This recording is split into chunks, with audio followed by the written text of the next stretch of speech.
Programa não recomendado para menores de 10 anos. Olá, muito boa noite a todos. Começa agora mais uma edição do programa Verdade 2013. Eu sou Hamilton Nogueira. Nosso debate hoje é a respeito dos polêmicos gastos do poder público. Na pauta temos caviar, vassouras, Bolsa Família. Tem para todo gosto. Fique atento. O programa Verdade está no ar.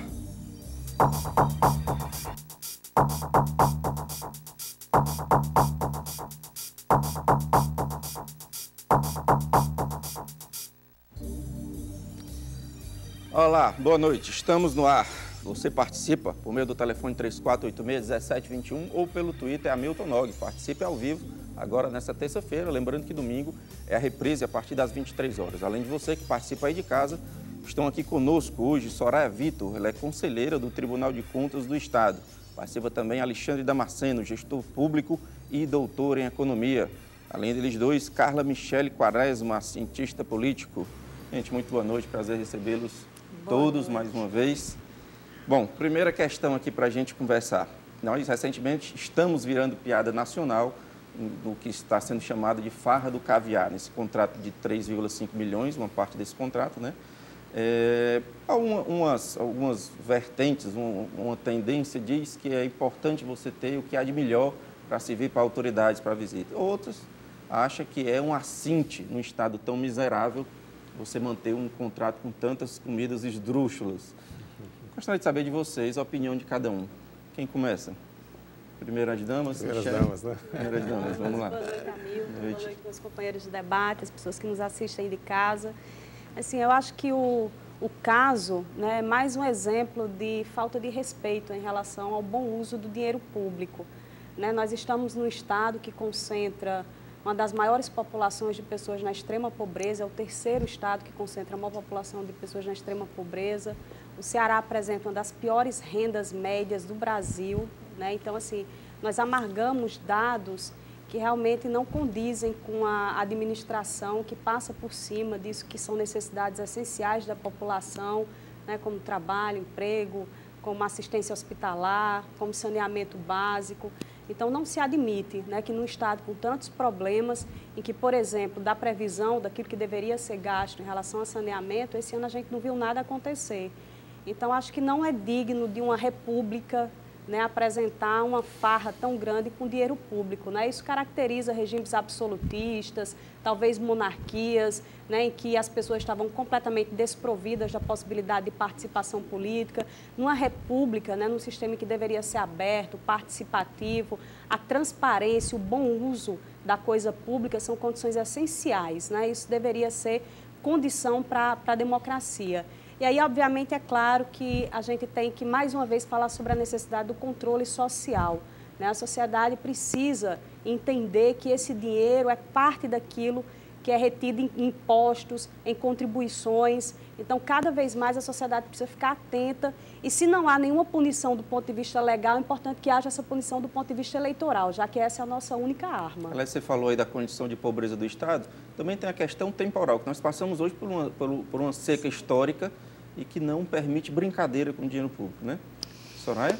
Veja, nós temos para o ano, esse ano, 2013, um orçamento de 19 bilhões e 600 milhões de reais. Já foram executados, tá certo? Até o bimestre de junho, né? Nós tivemos uma execução do investimento, que é realmente o que faz com que a população utilize esses recursos, é realmente o que movimenta uma economia, 10% só, tá certo, de execução orçamentária com relação a essas questões do investimento. E de investimento, para esse ano, nós temos 4 bilhões e meio para 4 bilhões, investimento. então... Desses 4, nós só executamos 582 até agora. Então, aqui no investimento é onde está a questão do saneamento básico, é onde está a prestação, tá certo, desses equipamentos que estão aí para servir a sociedade. Então, merece sim uma reflexão. A questão da participação é fazer com que as pessoas olhem esses números com o olhar de quem está pagando essa conta. Então, na medida em que e quando a sociedade acordar para que sabendo que esses 19 bilhões e 600 faz parte de recursos que saem do seu bolso, certamente eu entendo que a população vai tomar mais cuidado com isso. Eu sei que é difícil, os números são difíceis de serem compreendidos, porque se você for no portal da transparência e, por exemplo, no município do interior, colocar transporte escolar, você não vai encontrar com essa facilidade. Você vai encontrar depois de dar uns 3 ou 4 cliques, como a gente diz. Aliás, o próprio portal Isso não é transparência. O portal da transparência, que está ligado lá ao site do TCE, ele ajuda, mas ele não elucida. Você precisa ainda procurar muito para algumas vezes ficar frustrado porque não encontra a resposta. E se você não tiver um mínimo, digamos assim, de conhecimento maior, você não vai chegar à informação. Verdade. Então, o que eu quero dizer, quando eu falo nesses 19 bilhões e 600, eu estou exatamente mostrando que esse recurso, ele é muito, tá certo? Porque vem do bolso de cada cidadão, mas ele é pouco para as grandes necessidades que tem esse Estado. Né? Nós temos ainda uma pobreza muito grande, nós estamos vivendo um momento de seca, onde as pessoas não têm água. E o grande motor da economia é o investimento público. Ainda é o investimento público. Nós não então, temos... se você só executa 10% do orçamento, isso é impressionante. De investimento. Agora, se nós formos, por exemplo, para a questão do custeio, a máquina, né? Então nós vamos ter aí 50%, porque realmente é o funcionamento das pessoas. Não anda, né? Senão não anda, né? Amortização, nós vamos ter muito. Mas o investimento, que é como eu digo, nós aqui falamos de saneamento, por exemplo, e não é só isso, o atendimento à criança, adolescente, atender a nossa Constituição cidadã. Ok. Né? Alexandre, boa noite. Boa noite, Hamilton. Lamentavelmente, a conhecida farra do caviar está colocando o Ceará mais uma vez na mídia nacional como motivo de deboche, de escárnio da comunidade nacional. E até alguns veículos internacionais têm noticiado coisas dessa natureza que acontecem no Ceará. E a gente vê que é mais um abuso do direito de governar que se verifica nesse Estado, que eu ainda não consegui perceber se é por despreparo de governantes ou se é por má-fé de governantes. A gente percebe que existe uma inversão de prioridades, que quando se imagina que vai começar a mudar, essa coisa não muda. A gente viu recentemente a população nas ruas a população gritando, reclamando, exercendo seu legítimo direito de cobrar do governo uma ação, não só do governo estadual, mas federal e municipal, as ações que devem ser colocadas em prática para melhorar a vida do cidadão, e parece que isso não vale de absolutamente nada, né? Como o boxeador que acusa um golpe naquele momento, vai ali para trás um pouquinho e em poucos instantes vem para cima de novo, cometendo as mesmas práticas anteriores, práticas que, se não absurdas por serem irregulares ou ilegais, absurdas por serem imorais e por não serem prioridades. Uma coisa que está muito mal explicada para mim ainda nesse contrato é saber se essa enorme contratação de buffet é apenas destinada à recepção dessas autoridades ou se isso está embutido no custeio da residência oficial, que é uma coisa que não se comenta na mídia nesses últimos anos. Seria a utilização do buffet dia a dia, isso você está no dia a dia, isso não está claro para mim, isso a Assembleia, como outras tantas coisas, não verifica e não está verificando, porque se a gente for olhar os últimos governadores do estado de Ceará, talvez o atual governador seja o único que montou a residência oficial e que mora nela e que a gente não sabe exatamente quanto custa essa residência oficial para o cearense. Então é uma coisa que tem que ser aferida também, porque está se colocando, não se pode comer buchada, não se pode comer sarrabulho, como se isso fosse uma coisa, o foco principal disso, não é.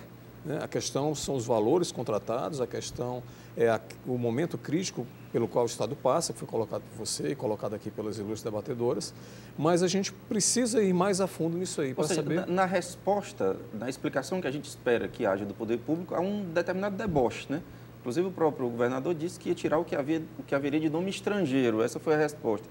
Não é o que a gente espera de atitude, né?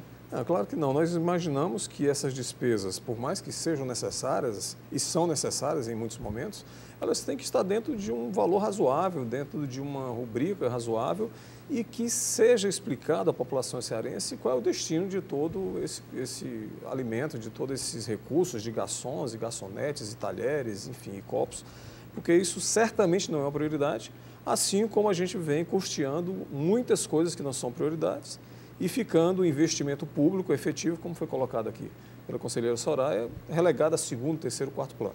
Bom, por falar em mais investimentos e que a gente não sabe o destino do dinheiro, nós temos um VT falando sobre a questão dos helicópteros, que também virou pauta nacional. Confira.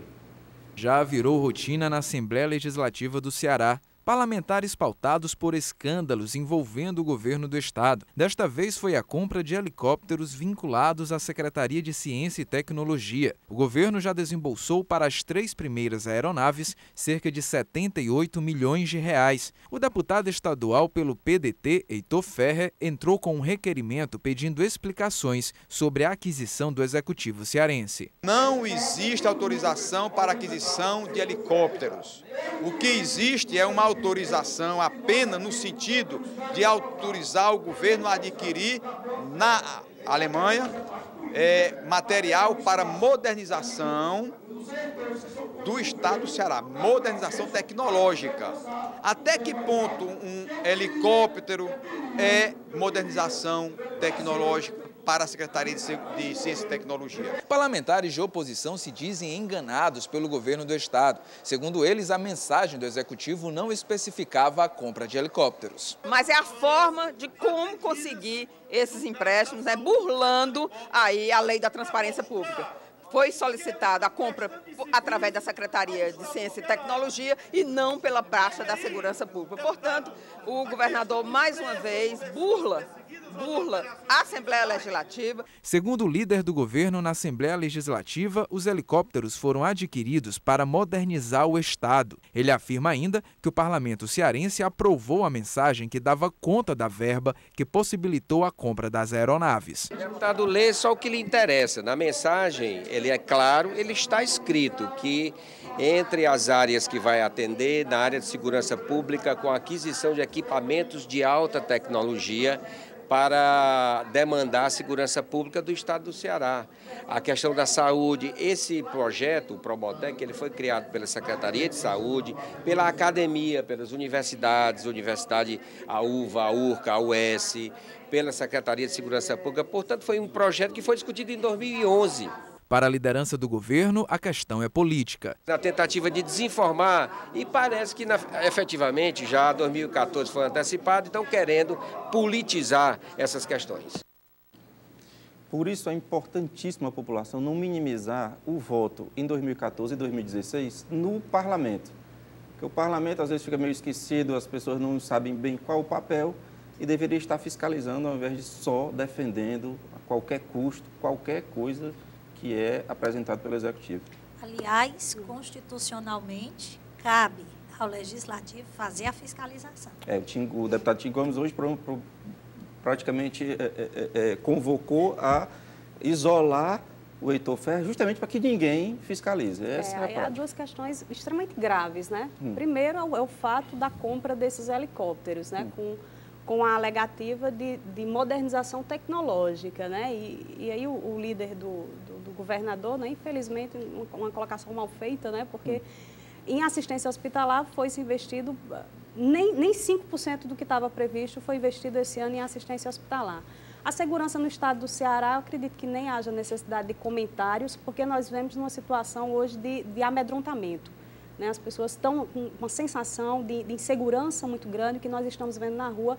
É um descaso muito grande em relação a isso, a despeito de todo o investimento que já foi feito em segurança nesse estado, né? Com a compra de carros sofisticados, com a contratação de pessoas para o setor, o aumento do efetivo.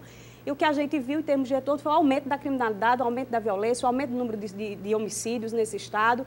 Então, assim, na realidade preocupante, né? Quando se compra um equipamento, justificando de uma determinada maneira e, na prática, a gente vê o uso que é diferente daquilo que deveria ser o objetivo do equipamento, né? E uma outra coisa é essa relação entre o legislativo e o executivo, né? Ou há uma ausência do legislativo, né, no que tange a fiscalização, que é uma das suas principais atribuições, né? Cabe ao legislativo, no princípio lá da tripartição de poderes, a observância, né? A vigilância para que um poder ele não abuse, né, daquilo que ele pode fazer. Ou há negligência por parte do Legislativo Estadual, né, e não fiscalizar adequadamente, ou há, sim, né, uma tentativa do Executivo de tentar burlar, né, o texto que foi apresentado à Assembleia, o que me parece altamente estranho, né, e equivocado. Então, eu acho que há duas questões aí. O primeiro é a compra desses equipamentos e a segunda é essa relação promíscua que nós temos observado aqui entre o Executivo e o Legislativo. Nós não falamos nos aviões de carreira, nos contratos de compra dos trechos, nem na manutenção dessas aeronaves, que aí a coisa é mais cabeluda. São outros tantos milhões, algumas dezenas de milhões, que estão colocadas também para aluguel de aeronaves. Percebe-se que para eventos talvez o transporte aéreo fosse dispensável plenamente, governantes e pessoas de primeiro e de segundo escalão costumam trafegar pelo estado do Ceará por via aérea, e isso é um custo muito grande. Nós vemos que o Ceará já entrou no folclore nacional também, internacional, por conta do jato utilizado pelo governo do estado, pelo governador do estado, que é um jato intercontinental. Agora eu não sei, mas há 6 anos, 5 anos e alguma coisa, nem o governo de São Paulo alugava uma aeronave desse porte. O governador de São Paulo não utilizava um avião desse porte e o Ceará tinha. As informações que constavam publicamente na época que era um contrato de 24/7, ou seja, a aeronave estava destinada todos os dias, o dia inteiro, reservada para o governo do estado. E isso a gente sabe que causa um ônus muito grande, porque você não vai contratar por hora de voo como governantes anteriores aqui no estado, inclusive, contratavam. Ela está ali parada, ela está ali parada exclusivamente para a necessidade do E o custo é atribuído ao contratante, obviamente. Claro. Então, por trás disso tudo, tem que se verificar não só o desperdício que está sendo colocado, mas o que é que motiva essa compra, né? Esse aluguel, essas despesas. Será que não é preciso puxar o fio também das eleições, de financiadores, de acordos políticos? Será que não é necessário que, além do desperdício do dinheiro que vai pelo ralo, se procure identificar quem está levando vantagem com isso, quem são as empresas que vendem peças, quem são as empresas que executam a manutenção. Quem são os donos ou os ligados a eles? Os que estão financiando tudo isso. A gente sabe que muitas empresas de táxi aéreo trabalham com aeronaves de terceiros. Elas não têm uma frota de táxi aéreo. Ela pega uma aeronave de algum empresário, de algum político e põe essas aeronaves para alugar. E, obviamente, essas pessoas, quando essas aeronaves são preferidas, são indicadas, são beneficiados diretamente. Soraya? Vou tratar do caso concreto, mas eu vou alertar, tá certo, para algo que as pessoas não tocam muito. Mas se nós examinarmos, e aí eu vou para o orçamento, que para mim é uma peça absolutamente importante, para mim ela grita, ela não fala, ela grita, né? Por exemplo, tecnologia da informação, até agora, né, foram gastos 16,84%. Até agora? Até agora, até junho. 2013, 2013, 16,84%. Se nós somos para a inteligência, foi menos de 1%. Significa dizer que esse gasto de tecnologia, né, ele está em que local no orçamento? Ele deve estar na tecnologia, né? Tecnologia onde? Ciência e tecnologia. Foi comprado no orçamento da ciência e tecnologia. Então, é importante essa questão orçamentária, como eu disse, ela grita, né? Ela mostra exatamente esse número, será levado em conta quando se for analisar, por exemplo, o valor que foi atribuído à ciência e tecnologia no exercício como um todo. Então, é importante que a gente veja exatamente a utilização e o local, né? Então, assim, não entrando no caso concreto, entrando apenas na discussão, digamos, orçamentária, tá certo? Mas fica gritante, né, essa Eu vou pedir questão. para vocês licença, nós temos que fazer um breve intervalo. Você pode e deve participar por meio do telefone 3486-1721, ao vivo aqui pelo Twitter, Hamilton Nog. Eu aguardo você no próximo bloco. Até já.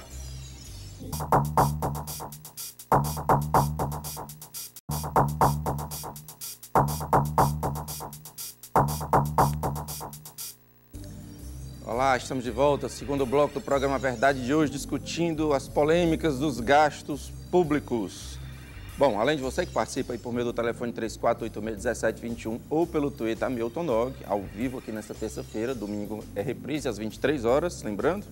Participam também Soraya Vitor. Soraya é conselheira do Tribunal de Contas do Estado. Conosco também, mais uma vez, Alexandre Damasceno. Alexandre é gestor público e doutor em economia. Conosco, Carla Michele Quaresma. Ela é cientista político. Alexandre, senhoras, tem uma... Vejam só, em Juazeiro do Norte, Câmara Municipal de Juazeiro do Norte, o vereador Antônio de Lunga, seu presidente, protagonizou o que se chama lá de Farra das Vassouras. De março a junho deste ano, o Poder Legislativo do município, distante 493 km de Fortaleza, comprou Vejam só, 4,2 mil vassouras, 2,5 mil quilos de sabão, 33 mil unidades de palha de aço, 312 unidades de óleo de peroba. O pouco aqui só é o óleo de peroba, né? Poderia ser mais. Enfim, o municípios do interior, como fiscalizar? E aí eu queria o comentário de vocês, por favor. Eu ia fazer uma complementação ao que disse a conselheira Soraya no final do bloco passado, quando ela falava da questão do orçamento. A forma como os orçamentos são feitos demonstram o despreparo e o descaso dos legisladores já desde o início do seu trabalho de futura fiscalização. Então, o orçamento é realmente o mapa de tudo que vai ser feito pela administração no ano seguinte e é tratado de uma maneira absolutamente irresponsável. O parlamentar só se preocupa com as suas emendas, aquela cota de emendas que existe nos 3 níveis de governo, que é absolutamente imoral, que é colocada muitas vezes para questões assistencialistas, muitas vezes não tem nenhum tipo de objeto legítimo da comunidade, não se passa por disputa de edital, é uma coisa que serve para aliciamento de lideranças. Descaradamente. Né? Aliás, você podia fazer um paralelo com a quadrilha lá do Trairi, né? Como é que aconteceu, o que é que foi? Então, assim, é mais um caso desse. O que é que a gente verifica? Que nós falamos já de reforma política aqui, existe um ciclo vicioso de alimentação dessas eleições a cada 2 anos, onde os estratos municipais se organizam para alimentar os estratos federal e estadual na eleição, e vice-versa. Quando 2 estão sendo submetidos ao crivo popular, o outro não está e faz a máquina funcionar em favor daqueles 2 e depois isso retorna. Então você vê que como a campanha é feita muito na base da captação ilícita de sufrágio, compra de voto em bom português, as pessoas buscam formas de comprar esses votos, seja no uso do poder econômico ou do poder político. E por isso precisa ter dinheiro, cash, precisa ter dinheiro ou precisa ter os empregos na prefeitura, os contratos de aluguel de carro, os contratos de aluguel de casa e por aí a gente vê a corrupção acontecendo. Alexandre, eu vou te pedir licença para te interromper, que nós temos uma primeira ligação. Alô, boa noite. Boa noite. Seu nome? Ana Lúcia. Ana Lúcia, você tem pergunta ou comentário para a gente? Eu quero fazer um comentário. Fique à vontade. Boa noite a todos. Primeiramente, eu quero parabenizar a TV União, a você, Hamilton, que está levantando essa temática gritante, importante para todos nós, porque eu sou professora. E eu fico indignada, porque eu levo essas questões para a sala de aula e a gente precisa se indignar, sim. Né? Então, assim, é mau uso do dinheiro público e eu fico feliz que tenha pessoas que tem uma emissora que tenha ousadia, coragem de estar levantando essas questões, né? Porque quem está no poder, ele inibe as pessoas de se manifestar. E nós, professores, muitas das vezes, nas nossas lutas, somos inibidos a lutar. Então, assim, parabenizo ao Heitor Ferrer pela coragem, a ousadia, sabe? Eu acredito que seja uma voz no deserto, mas que está sendo ouvida. Né? E eu agradeço. Ana Lúcia, nós é que agradecemos a sua participação. Muito boa noite. Ligue sempre que puder e quiser. Pois não. E juntando ao que foi colocado pela Ana Lúcia, é exatamente a falta que o cidadão sente a atuação do legislativo. Como foi colocado aqui, o legislador não fiscaliza, ele não participa de discussões profundas, ele não legisla, ele não representa, ele participa de uma relação simbiótica escusa, onde se alimenta do poder. Ele representa aquele grupo político com aqueles interesses políticos. Para garantir sua reeleição, daí a importância da reforma eleitoral, né? Inclusive para limitar as reeleições dentro do Poder Legislativo. E o professor, como ela colocou que é professora, é realmente a vítima maior desse sistema, porque no município, quando o professor começa a querer ser mais libertador, formar mais consciências, ele é o primeiro a ser transferido para uma localidade distante, é o primeiro a ser ameaçado, é o primeiro a perder carga horária. Então, a nossa principal ferramenta de mudar a sociedade é a educação, sem dúvida nenhuma. E como o professor é o principal artífice dessa possível mudança, ele é a vítima preferencial dos maus governantes. Os maus governantes querem fazer com que a população se torne cada vez mais dependente, economicamente falando, daí a não vontade de gerar emprego, de identificar os males, pensar criticamente. Veja, há uma desproporção certamente muito grande com esses gastos na Câmara Municipal. Claro, tá certo que saltar aos olhos que uma quantidade dessa não deve fazer nem lembrar a realidade dos fatos. Quanta limpeza precisa ser feita lá para que essas vassouras todas sejam utilizadas. Mas eu vou tocar num ponto, tá certo? Que eu acho e entendo que nós temos um papel muito grande, que é de alertar exatamente a sociedade.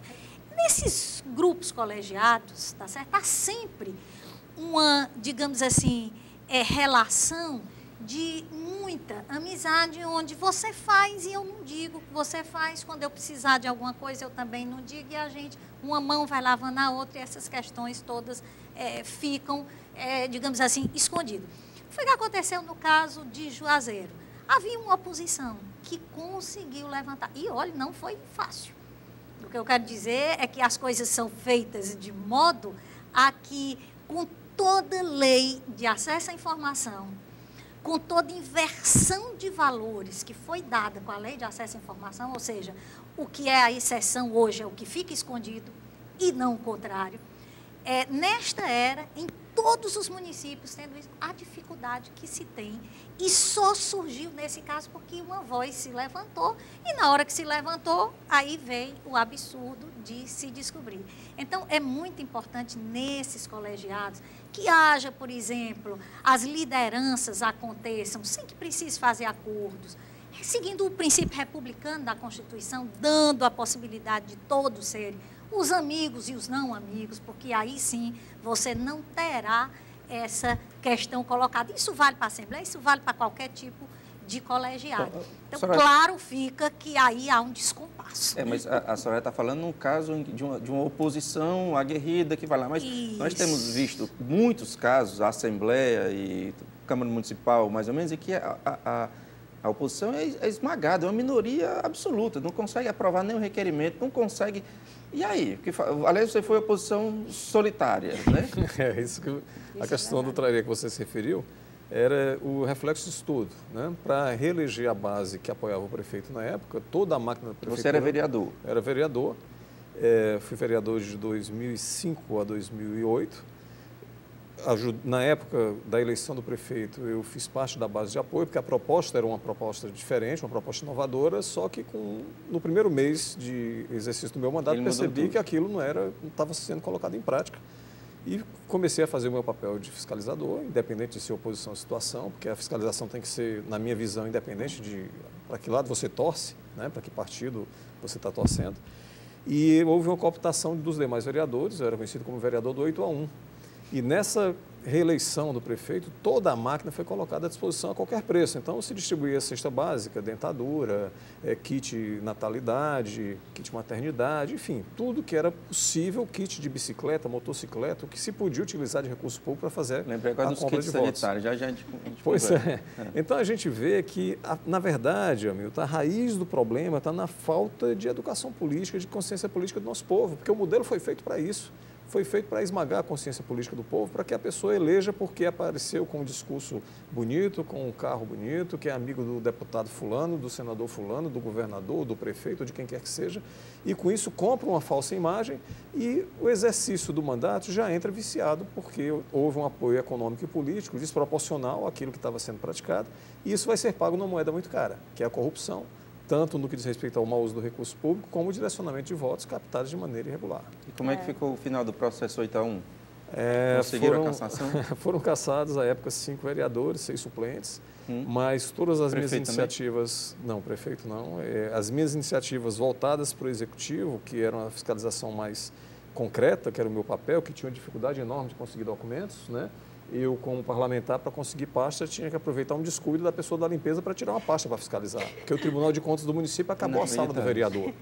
Né? O Tribunal de Contas dos Municípios, aqui do Ceará, fez um grande desfavor à democracia quando acabou a sala que dava acesso à cópia da documentação aos vereadores, fazendo com que os parlamentares tenham como único mecanismo de fiscalização o CD do SIM, que é o Sistema de Informações Municipais, que não permite que você rastreie as fraudes. Você só vê contabilidade. Contabilidade só erra quem é incapaz.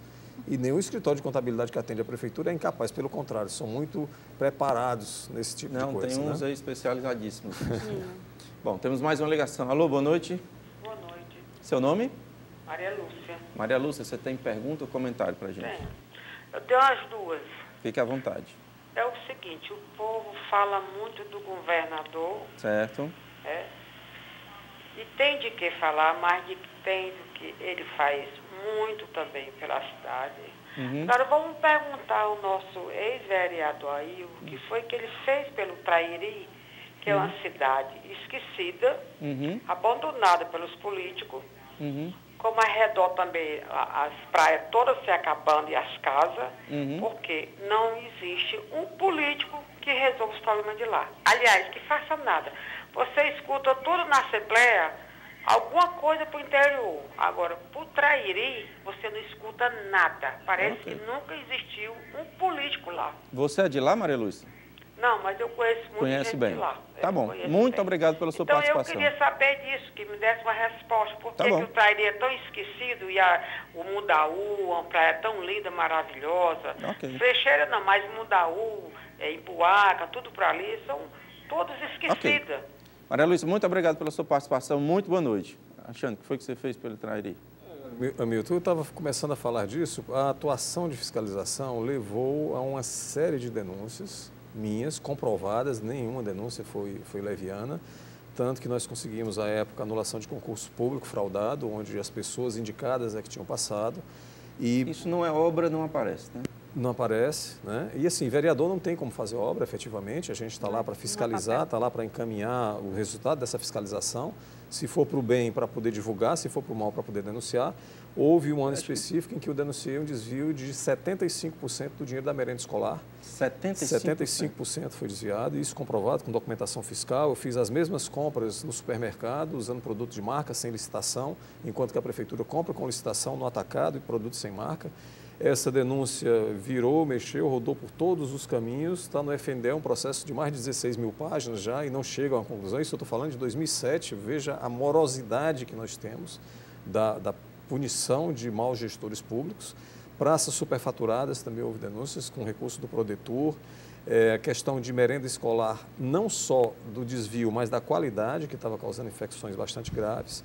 Então, assim, foi um trabalho de fiscalização que as pessoas imaginam que não custa inclusive um esforço muito grande, um desgaste físico, um desgaste pessoal, principalmente quando você está cesseado do direito à informação, né? Então, houve realmente um trabalho muito grande, as pessoas, infelizmente, por não ser do município, não conhecem esse histórico, talvez a fundo, da minha passagem pela Câmara. Eu também não nasci, eu sou de Fortaleza, meu pai, que é natural de Trairi, mas foi uma experiência muito boa e acho que isso me ajudou a enxergar o lado da corrupção do município, que a gente precisa combater, e isso é um dos motivos que me leva a trabalhar no combate à corrupção. Professora Michele?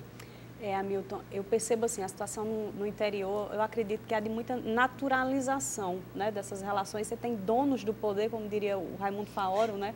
E aí impera o coronelismo inchado de voto, né, de currais eleitorais, de pessoas que...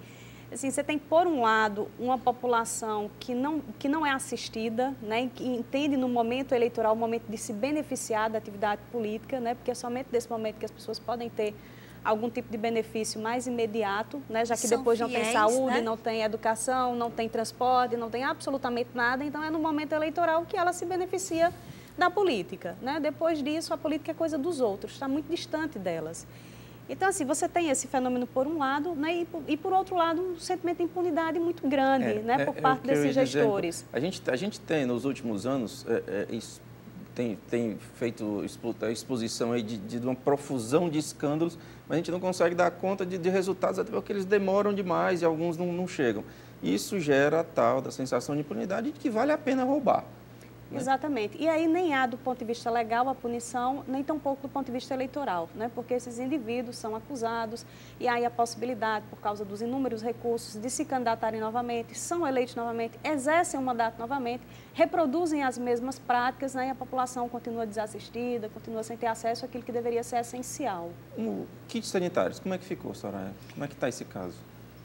Bom, dos 92 processos, né, que foram abertos no Tribunal de Contas, hoje se teve julgado e em nível de recurso apenas um processo. Isso tudo? Todos os demais tem uma parte que já foi convertida em tomada de contas especial, em torno de uns 20%. Quando você diz um processo, é relativo a um município, é isso? Um município, exatamente. Um único julgado. Porque, veja bem, é só um único julgado. Porque, na realidade, esse é um programa primeiro que eu reputo extremamente interessante.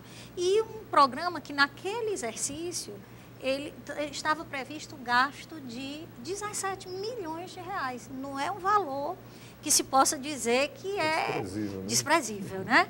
Embora cada kit sanitário custasse R$2.000, né? Então, não é desprezível.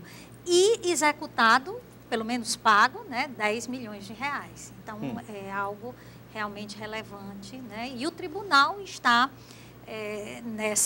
tentando resolver essa questão, mas depois dos aniversários, de 2 anos de aniversário, essa ainda é uma realidade que o tribunal não conseguiu ainda resolver. Alguma previsão de continuidade do processo? Não, todos esses processos deverão ter o seu curso normal, né, e natural.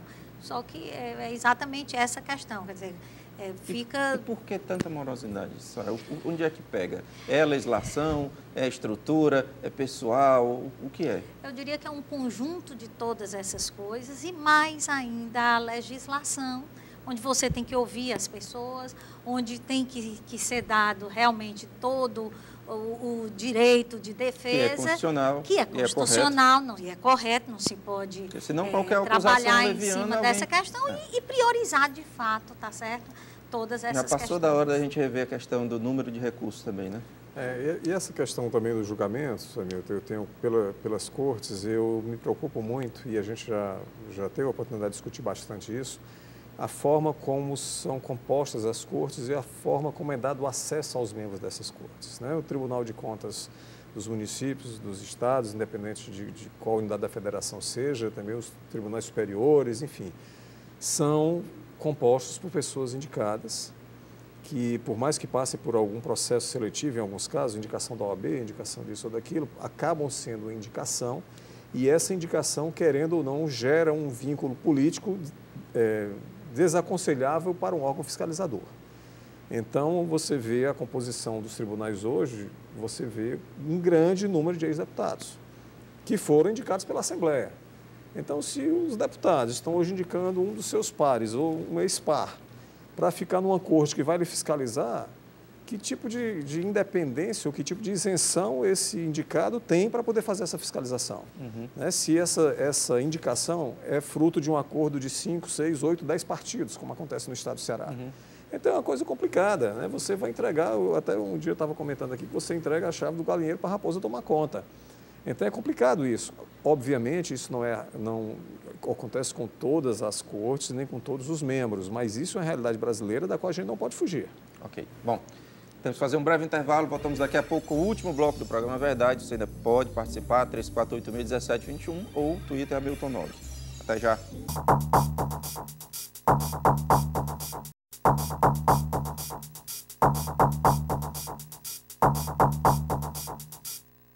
Olá, estamos de volta, terceiro e último bloco do programa Verdade de hoje, discutindo os polêmicos gastos do poder público. Você participa por meio do telefone 3486-1721 ou pelo Twitter Hamilton Nog. Participe ao vivo nesta terça-feira, domingo a partir das 23 horas é a reprise. Além de você que participa de casa, participa conosco aqui hoje, Soraya Vitor, ela é conselheira do TCE. Participa também Alexandre Damasceno, gestor público e doutor em economia, além de Carla Michele Quaresma, cientista político. Bom, por falar em Câmara Municipal, vamos lançar aqui o quadro A Lambança do Dia. Confira aí. Os manifestantes chegaram ainda bem cedo às galerias da Câmara Municipal de Fortaleza. Eles pediam em faixas e cartazes o Fora Leonelzinho. Leonelzinho Alencar, vereador de Fortaleza pelo PT do B, responde por roubo de bicicletas na campanha política de 2010, por ter concedido recursos públicos municipais ao presidente do Instituto Jader Alencar, tio do parlamentar, e por enriquecimento ilícito. Um pedido de cassação foi protocolado na casa contra o vereador, de autoria do advogado Tarcísio José da Silva. A Coordenadoria Jurídica da Câmara Municipal avaliou o pedido. Nós pegamos um parecer da Coordenadoria Jurídica e esse parecer vai ser lido no plenário hoje e em função dessa deliberação do plenário é que a Câmara vai se posicionar. A vereadora Toinha Rocha, do PSOL, mostrou para a imprensa 2 documentos que, segundo a parlamentar, são praticamente iguais. o parecer da Coordenadoria Jurídica da Casa pedindo o arquivamento do caso e a nota de esclarecimento do vereador Leonelzinho. A vereadora Toninha Rocha já se coloca no sentido de que o vereador tem que ser investigado, dando a ele o direito de defesa e que se ele não conseguir comprovar que as denúncias feitas sobre ele são verdadeiras, ele não conseguir provar que as denúncias contra eles são falsas, dizendo melhor, que essa casa proceda o que determina o povo brasileiro, que não represente o povo brasileiro, todo aquele que rouba, que pratica corrupção. O vereador Adail Júnior do PV ponderou que a casa não pode abrir um processo de cassação de um parlamentar que ainda não foi condenado por nenhum dos processos contra ele. Dependendo do transitar de julgado, depois que sair isso aí, trazer para a Câmara, aí sim o vereador deve tomar uma posição. Que eu acho que você colocar, digamos assim, a carroça na frente do boi. Nós não temos esse poder de condenar se não a justiça fizer primeiro. Procuramos o vereador Leonelzinho Alencar para que ele se defendesse, mas sua assessoria nos informou que ele só se pronunciaria através de nota e depois da votação do parecer pelo plenário da Casa. É isso. E aí, meu povo? O que dizer? Nós a Câmara Municipal fez seu papel, que foi o de manter o compadrio. A gente vê com muita tristeza se repetir a mesma história do corporativismo, aquela coisa que foi colocada pela Soraya, de que eu vou fazer e você finge que não vê, porque depois se você fizer eu também vou fingir que não estou vendo. É uma coisa absolutamente inaceitável, o tipo de corrupção da qual o vereador é acusado, e mais inaceitável ainda, a meu ver, é a postura da Câmara e de colocar que não pode ser julgado, não pode sofrer nenhuma apenação, porque não tem nada transitado em julgado na Justiça, e o decoro, né? E o regimento, o que se cobra de um parlamentar. Então é muito triste a gente ver que nós estamos entregues efetivamente a parlamentares que estão sob essas nuvens todas de suspeitas, que realmente devem preocupar o cidadão muitíssimo, até porque a gente se aproxima já de um período eleitoral, há um ano estaremos novamente nas urnas, e se essas coisas não servirem efetivamente de exemplo, a gente vai continuar repetindo o mesmo filme. O grande problema é o curral eleitoral, né? São indivíduos que têm determinadas bases eleitorais, que são muito fiéis, porque de alguma maneira elas são assistidas por esses, sobretudo pelos vereadores, né? Porque o vereador está mais próximo da população, né? E tem um contato mais direto, tem um contato mais direto com a população, e aí ele tem aquele curral, né? Ele toma conta de uma determinada região, né? Mantém aquele cliente, né? Porque isso é um clientelismo eleitoral, ele mantém o cliente e depois esse indivíduo reconduz, né? a Câmara de Vereadores. Então, assim, realmente a nossa realidade hoje, né? Infelizmente, ainda é o curral que prevalece, ainda é a ideia de que as pessoas, elas têm a política como algo distante, elas não conhecem, de fato, quais são as atribuições, né, de cada instância do poder. Isso é um grande mal da gente, é diminuir o papel do Legislativo. Volta porque é uma marca publicitária conhecida. Ano que vem, diversos secretários mais conhecidos que vivem na mídia vão ser candidatos a deputado estadual e vão ganhar. Por quê? Porque são conhecidos, independente do papel que exerçam. Tem um vetor importantíssimo nisso que a Michelle colocou, Hamilton, que é o uso da máquina pública para isso. Então, isso explica essa adesão em massa dos deputados e vereadores e deputados federais, senadores, à força gravitacional do poder. Porque é exatamente se utilizando da estrutura do Poder Executivo que esses vereadores e demais parlamentares podem dar a dentadura, a consulta médica, a ultrassonografia, a ressonância, o poço profundo, o milheiro de telhas. Sem essa estrutura do Executivo, que é a principal ferramenta de corrupção dos parlamentares, que aí corrompem a consciência do eleitor, a coisa não funcionaria dessa maneira, porque eles não fazem essa politicagem com recursos próprios, pelo contrário, eles se aproveitam desse mecanismo, né? Para tirar vantagens, inclusive, pessoais, porque muitas votações, eu falo disso com conhecimento de causa, são negociadas no meio da sessão. Se para uma sessão por algum motivo e é uma negociação aqui de bastidor e muda voto em cima da hora, porque houve uma proposta mais sedutora naquele momento. E eu queria lembrar que nós estamos em plena era da lei da ficha limpa. Esse, para mim, é o contraponto, o contrassenso, o que vocês quiserem, o nome que puder usar, porque nós estamos com a lei da ficha limpa na sua plenitude agora, né? Uma lei de caráter eminentemente popular, nascida do seio da população. As ruas mostraram que é isso que se quer. Mas a gente ainda não sentiu a aplicabilidade dela. A gente, não, exatamente, não há uma ligação, ou não entenderam, ou estão fazendo de ouvidos moucos, ou alguma coisa. Eu acredito que essa é uma lei que só vai se perceber ao longo de uns 10 anos. Quando alguém que realmente muito conhecido tiver impedido de votar e não houver nenhum recurso, é que vai cair a ficha de que aquilo ali funciona. Agora, o que a gente sabe é que ainda há brechas. E eu pergunto, há brechas? Há brechas. A gente sabe, né? Partir na eleição é sair e entregar a pessoa. É preciso que as pessoas acordem e que saibam, quer dizer, fazer valer a lei a despeito do julgamento. Porque você tem a chave na mão, e a chave é exatamente o período eleitoral. Sabendo do que tem lá e sabendo do que é possível, aí a população toma as rédeas, tá certo, da sua vontade. Eu vi muito em Mulungu agora, no ano passado, as pessoas se referirem ao candidato como, ele é ficha suja, gerou um rótulo, que eu espero que isso pegue, seja mais dito, e candidatos realmente com problemas sejam, não confundir com as atecnias, às vezes o justo paga pelo pecador, mas que esse rótulo pegue e ele seja identificado pela população, não só pela lei, como ficha suja, né?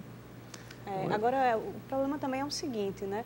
A gente ainda tem uma cultura política muito perversa, né? Eu me lembrei agora de um slogan do Maluf, o rouba mais faz, né? Mais faz. Assim, se todos são corruptos, né? Você coloca todo mundo na mesma vala, né? E aí, se todo mundo é corrupto, pelo menos você tem um que faz alguma coisa, né? E com todo respeito, obviamente, estamos numa sociedade democrática, a gente tem que escutar as diversas opiniões, né? É assim que se constrói a democracia, né? Mas, assim, legitimar, por exemplo, práticas abusivas como essa de se utilizar de helicópteros que são do Estado para fins pessoais, né? Utilizar jatinho de empresário para viagens, que não se explica direito como é que foi isso, né? Empresário também que recebe subsídio que a gente não sabe quando termina, que, enfim, se beneficia também da coisa pública, né? E a farra do caviar, e é isso, aquilo, outro. É um centro de convenções que é inaugurado de forma privativa, né? Para um grupo, para uma elite econômica, política, com um tenor caríssimo, depois um buffet. Enfim, são coisas recorrentes, né? Assim, não dá para fechar os olhos para isso, né? Não é porque construir um hospital, ou construir uma ponte, ou construir ele está fazendo simplesmente o papel que lhe cabe, né? A gente tem que cobrar mais moralidade desses indivíduos, a gente tem que cobrar do homem que exerce um cargo público a mesma moral que a gente cobra do homem comum. A gente quer que as pessoas tenham um comportamento reto, um comportamento probo. A gente deve cobrar esse mesmo comportamento do agente público, né? Afinal de contas, eles estão gerenciando aquilo que é patrimônio nosso. Então, essa cultura perversa, ainda essa cultura política que nós temos de legitimar determinadas ações, não, mas é assim mesmo, e todos fazem, né? Como se fosse uma prática comum, quando isso é o contrário do que deveria ser uma república, né? Essa semana, Milton, eu levantei uma discussão mais forte, inclusive com alguns alunos, com algumas pessoas, sobre uma postagem, inclusive, que eu fiz no Facebook. Era se a solução desses problemas todos está na política, então a situação está difícil. Porque a maioria das pessoas de bem está fora da política, exatamente porque os maus políticos conseguiram incutir na cabeça da população que política é coisa para gente suja, é coisa para gente desonesta. Então, uma mãe de família, um pai de família, um professor, um estudante universitário, um estudante secundarista, se enojou da política a um ponto de se afastar. E esse é o maior favor que um eleitor faz para um corrupto. É não se colocar para disputar. Inclusive, vem com aquela cantilena de desestimular as candidaturas, de não se candidate, você só vai tirar 100 votos. Ora, mesmo que você só tire 100 votos, são 100 votos a menos no mercado de venda de voto para esses corruptos. Então, nem que seja para você diluir a força de cooptação de voto de quem tem o poder político ou o poder econômico, é importante que a sociedade se organize, que as pessoas se predisponham a essa batalha cidadã, a essa luta, porque a arma que nós temos é o voto. Como é que vocês veem aí a atuação do Tribunal de Contas dos municípios? Em relação aos Ceará, né?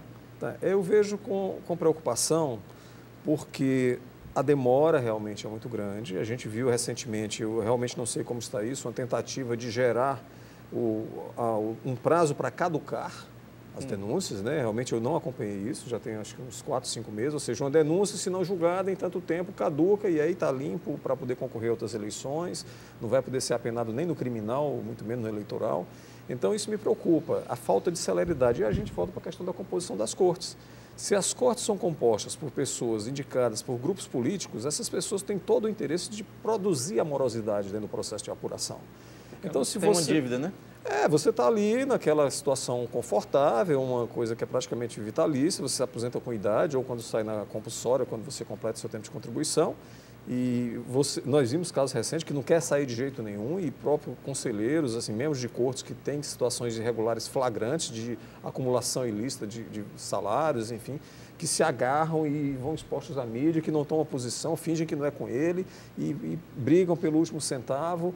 Então, me preocupa muito a situação do Tribunal de Contas dos Municípios, porque gera uma falta de celeridade, que a gente não tem um estudo sobre isso, para ver a questão partidária, a tendência política, ou seja, alguns que andam e alguns que não andam. A nota positiva que eu coloco é que muitos processos, muitas avaliações são feitas pelos técnicos com muita competência. E muitas contas são reprovadas, há que se dizer isso. E essas contas, quando vão reprovadas... Isso é uma realidade nova, uma realidade, de uns 15 anos para cá? Talvez um pouco menos até. Né? Mas é uma realidade que ainda esbarra na compra do parlamentar, porque o julgamento político da Câmara é que é o julgamento decisivo. Não importa o Tribunal de Contas ter reprovado as contas, não importa se foi reprovado... Já se fiscaliza, já se sabe o resultado, no entanto, a punição ainda não chegou. Não, porque chega na Câmara Municipal e aquele parecer do Tribunal de Contas é derrubado porque a maioria está com o prefeito. Então, a gente não consegue caminhar nesse sentido. Eu vou tratar exatamente da questão positiva, e aí acho que o Alexandre foi muito bem quando esses novos concursos, eles vieram trazer exatamente novos ares. Realmente, os servidores dos tribunais de contas têm feito um papel diferenciado com relação aos anos anteriores, em função até de virem mais arejados e com a quantidade maior também, que os tribunais têm lutado por essa questão. Eu também coloco que a presença do Ministério Público de Contas nos tribunais deu um salto muito grande. Por quê? Porque são pessoas que vêm com conhecimento jurídico adequado para aquela posição e que vêm de uma maneira muito independente. A bem da verdade, se escuta aqui e acolá, tá certo? Posições de quererem fazer com que o Ministério Público se cale ou que não tome as suas posições, mas eu entendo, tá certo, que um Ministério Público de Contas independente, um Ministério Público independente, ele faz uma grande diferença. E o povo viu. Temos mais uma ligação. Alô, boa noite. Boa noite. Seu nome? Professora Cássia Gomes. Professora Cátia Gomes, boa noite. Você tem pergunta ou comentário, professora? Cássia Gomes. Você tem pergunta ou comentário, professora? Cássia. Pois não, Cátia. Você tem pergunta ou comentário? Não, é Cássia. Cássia? É. Cássia. Pronto, professora Cássia. Você tem pergunta ou comentário? Oi? Ok. Não, eu queria fazer uma pergunta. Na realidade, o tempo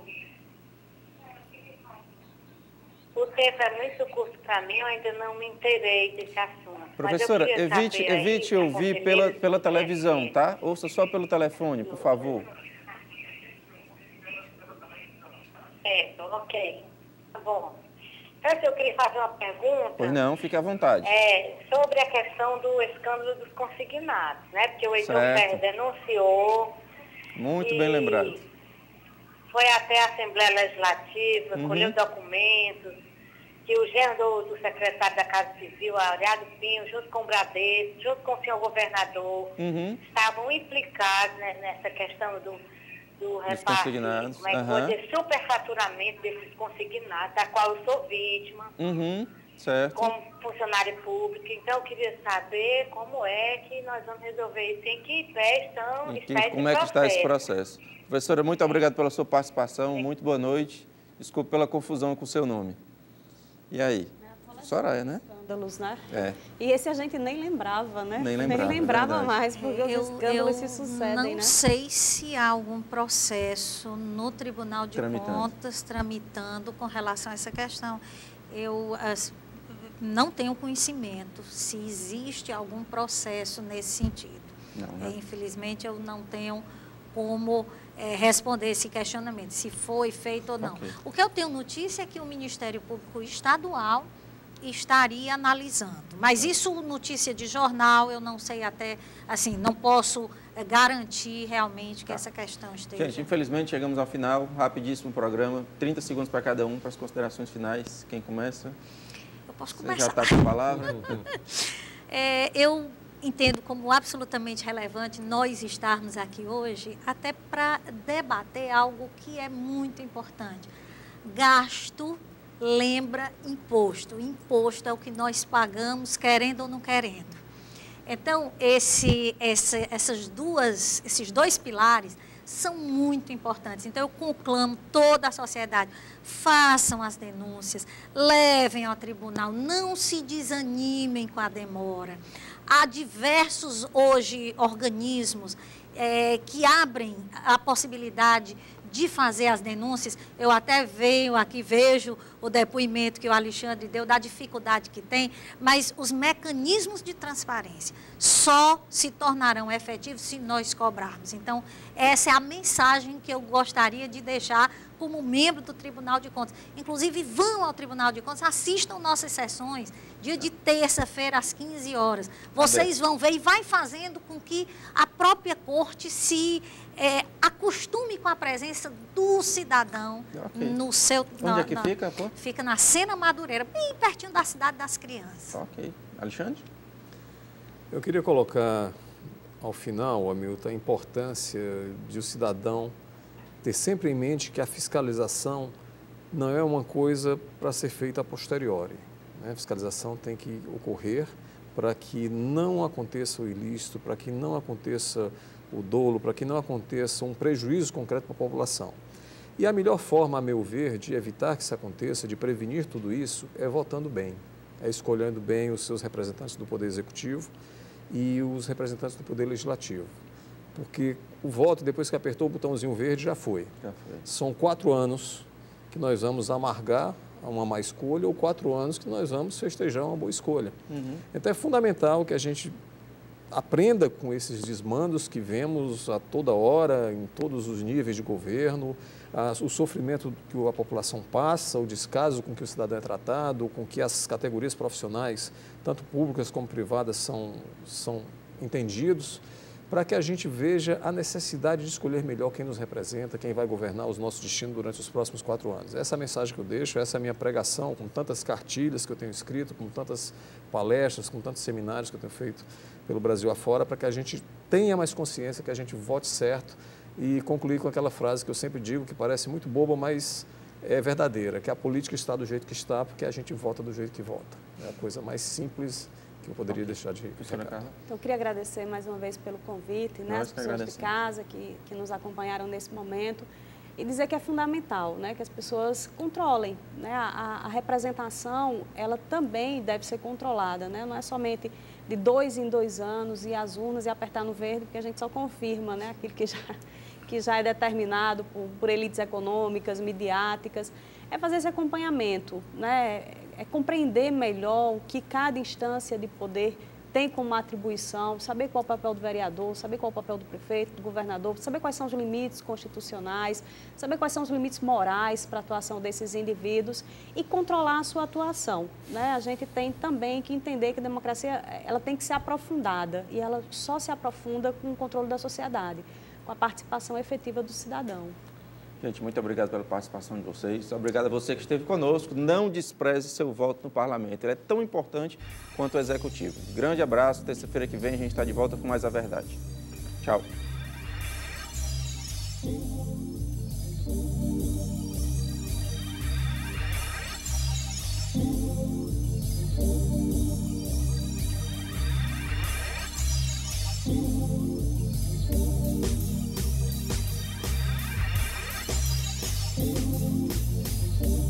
Thank you.